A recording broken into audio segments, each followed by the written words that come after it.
If you're looking for a fun way to liven up your next training session, presentation, meeting, or other type of event, then you are in the right place. Hey, it's Jeff with yourlearningcareer.com. Now, if you've been to the channel before, you know that I love game shows and creating game show templates. Today, I want to talk to you about a fully built Family Feud style game that you can use. So what I'm going to do is first, I'm going to show you how it works, like how you would run the game. I'm also going to show you, because one of the cool things about this game is that it is fully customizable. So you have full access to the PowerPoint, so you can actually go in and make tweaks, changes, whatever you want to do. So I'm going to show you some ways that you can customize it. And then of course, I'm going to show you or tell you how you can get it. So the first thing I want to do, of course, is show you how it works.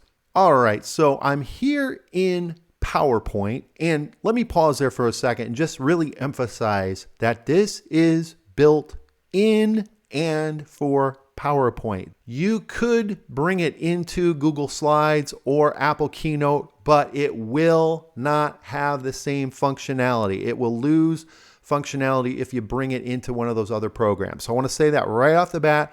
This is specifically for PowerPoint. With this, you can launch it as is and play right away. And to do that, I'm going to go into Slideshow. I'm going to go to From Current Slide. And there it goes. It's ready. And I can click Start.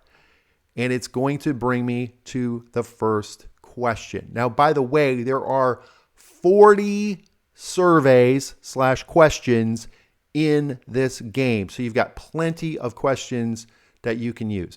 Now, let me show you how this works. So basically, just like the TV show, the way I play this is I have two teams. I have one person from each team come up.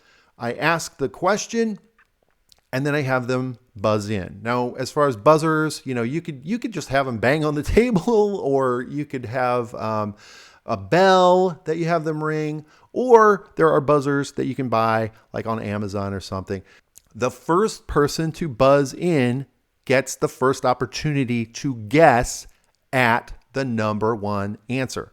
So in this case, the question is, name a house you never want to be in. So let's say the person buzzes in and their answer is doghouse. I would never want to be in the doghouse. Okay, so now what you'll do, now first, and let me show you real quick, you as the host, because one of the things I will include with the game is this answer sheet. So you can see what you'll do is you'll want to have this printed as the host, and then you can refer to this so you know which numbers to click on. So if the person said doghouse, I look on my answer sheet, I see that number 3 is doghouse.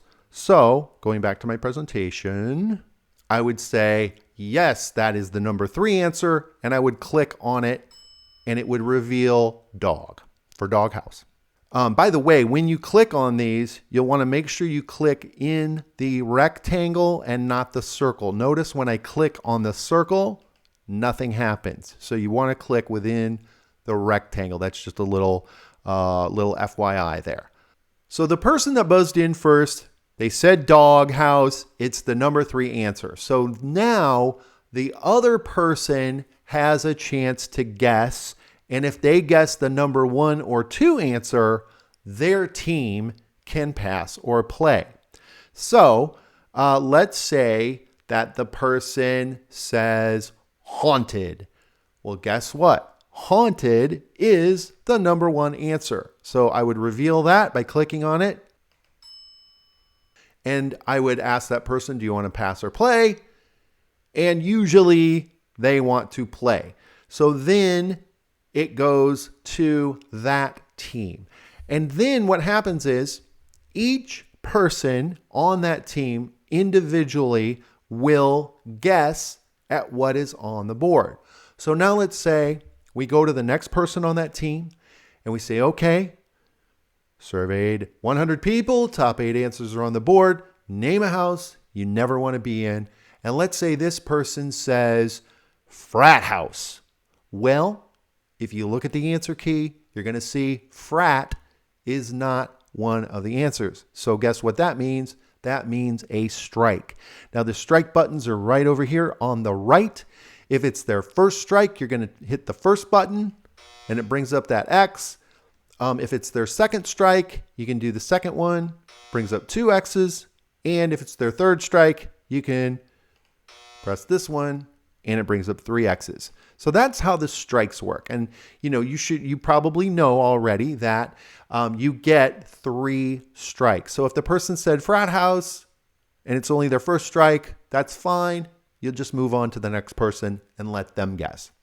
And basically that's going to continue until either one, all of the questions are revealed. Now, if the team guesses all of the answers before they get 3 strikes, then they win the round. They get 100 points, they win that round, and you can move on to the next round / next question. If, however, let's say, they've answered a couple of these, right? And they get to, third strike. So now the other team has a chance to steal. So the way that works is you go to the other team, you say, okay, other team, you have a chance to steal.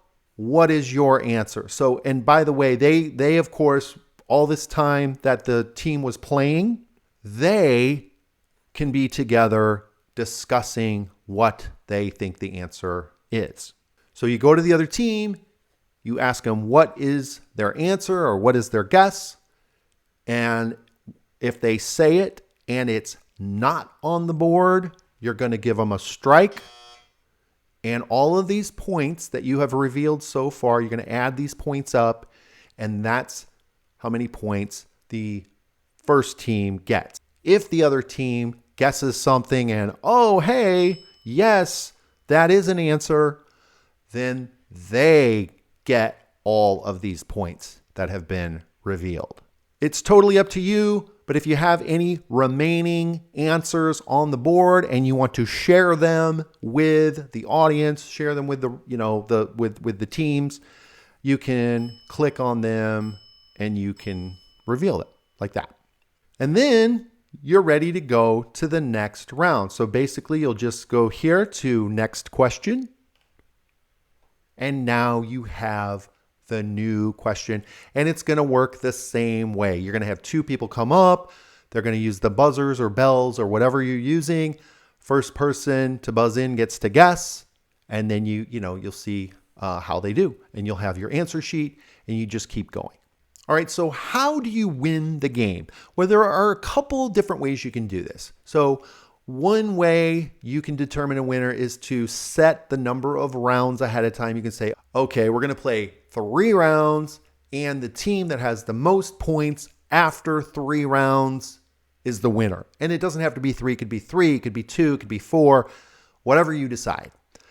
That's one way that you can do it. Or you can set a specific point total. So you could say, okay, the first team to get 200 points, or the first team to get 300 points, or whatever, 400, 500, whatever you want to do, you can set a point total and do it that way. So those are a couple of different ways that you can use to determine the winner. Okay, so now that you know how to play the game, I want to show you a few ways that you can customize the game as well. And by the way, you'll notice these first 3 slides are instructions. I have how to play, and then I also have some instructions on different ways you can customize. But I want to go ahead and show you a few things here right now. So one way you might want to customize the game is the title. Maybe I want to name it, something else feud, so maybe I don't want friendly feud. And it's really easy. It's just highlighting the title, and maybe I call it, office because I'm at the office, or school, or whatever, whatever I'm going to call it, I can change the title. That's one thing I could do.